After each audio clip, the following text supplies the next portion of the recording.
Animal Talk with Trisha McCagh. Today we are joined by a truly special guest, Alison Jarrod, a guide and ambassador of the extraordinary spiritual community of Damanhur. And I'm wondering if you could tell everyone a little bit more about plant consciousness itself. Well, the first thing to realise is that, plants have consciousness. I guess that's the starting point. Many of us will feel this essence of plant consciousness when we go to sit, among trees or in the forest. There's something as we quieten ourselves and we kind of allow ourselves to drop to, what I would call the speed of nature.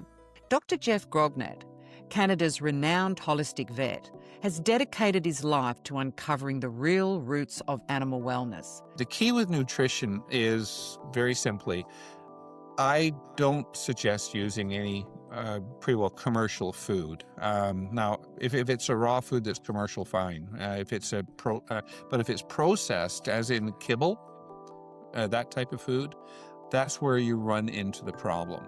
And I saw this at the hospital all the time. If I got them onto a real food, and I call it species appropriate, and there you're talking high meat, high fat, low carb, that's appropriate for that, a dog or a cat in this case. I seldom saw them at the hospital for the chronic problems, skin problems, ear problems, hot spots, even joint issues. They just didn't come in as often. Jenny has spent nearly 2 decades with the Edgar Cayce Foundation, exploring the deeper spiritual connections between humans, animals, and nature. Cayce said, nature is the best book of all. Nice, short, sweet. I love it.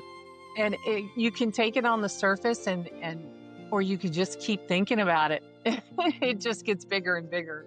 Animal news with the perspective of animal communicators Trisha and Dana.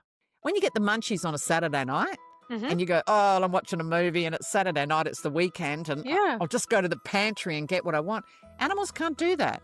You love your dog. When it comes to treats, food all the time. I've been told all the time with food, why do I have to wait till when you're ready to have food? Why can't I have snacks the way you have snacks? There's a lot of constant discussion around what he can and can't do, and why is that. As an animal communicator, I will try and give him as much freedom as I can, absolutely, because I want him to have that. I'm aware of it. But obviously there are some things when, if he sees me eating a piece of chocolate, I'm not going to give you a piece of chocolate. So it's explaining those things why. So Dana, should you be having that? Hey, let's not attack that, okay? Find us wherever you get your podcasts. Weekly episodes starting this January. Animal Talk with Trisha McCagh.